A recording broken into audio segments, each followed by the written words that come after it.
గత కొంతకాలంగా పహల్గాం పేరు సోషల్ మీడియాలో మారుమ్రోగుతున్నది. పహల్గాంలో తీవ్రవాదులు నరమేధానికి పాల్పడిన సంగతి విదితమే. పహల్గాం అందమైన ప్రదేశం మాత్రమే కాదు, ఆధ్యాత్మికంగా అత్యంత పేరుగాంచిన ప్రదేశం కూడా. అంతేకాదు, మహాశివుడికి ఇష్టమైన ప్రదేశం కూడా పహల్గాం.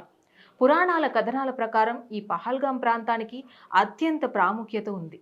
గణపతి ఆవిర్భావానికి, పార్వతీదేవి అమరత్వం గురించి తెలుసుకోవడానికి ఈ పహల్గాం ప్రాంతమే నాంది పలికింది. అమర్నాథ్ యాత్ర ప్రారంభం కూడా ఇక్కడ నుంచే మొదలవుతుంది.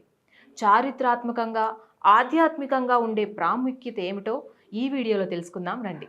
కాశ్మీర్ లోయలో అత్యంత పురాతనమైన ఆలయాల్లో ఒకటి పహల్గాంలోని మామలేశ్వర్ ఆలయం.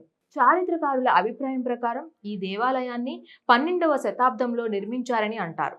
రాజా జయసింహ కాలంలో నిర్మించారని నమ్ముతారు.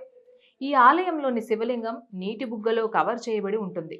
ఈ శివలింగానికి దైవిక శక్తి ఉంటుందని అంటారు. భక్తులు కోరిన కోరికలు నెరవేరుతాయని అంటారు. అమర్నాథ్ యాత్రకు వెళ్లే భక్తులు తప్పకుండా ఈ ఆలయాన్ని దర్శించుకొని ఆ తరువాతనే యాత్రను ప్రారంభిస్తారు. ఈ ఆలయానికి సంబంధించి పలు పౌరాణిక గాథలు ప్రచారంలో ఉన్నాయి.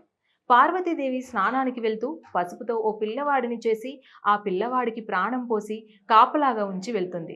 అయితే శివుడు అక్కడికి వచ్చిన సమయంలో లోనికి వెళ్లకుండా బాలుడు అడ్డుకోవడంతో ఆగ్రహించిన శివయ్య ఆ బాలుడి శిరస్సును ఖండిస్తాడు.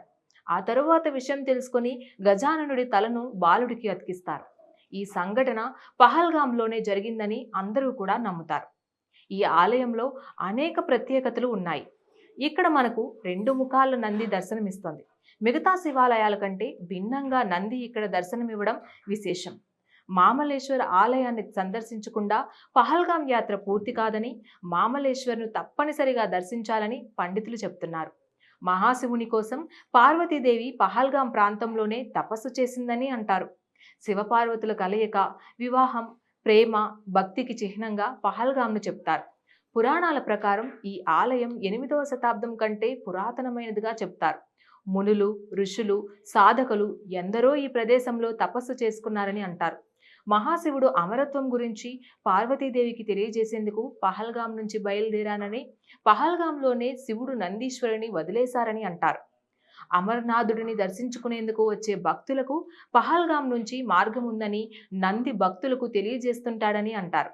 ఆధ్యాత్మికంగా ఇంతటి ప్రాముఖ్యత కలిగిన పహల్గాం నేడు ఉగ్రవాదులతో కాల్పులతో మారుమ్రోగుతుండడం శోచనీయమనే చెప్పాలి. Please subscribe to the channel and download the Politicos app from the links in the description.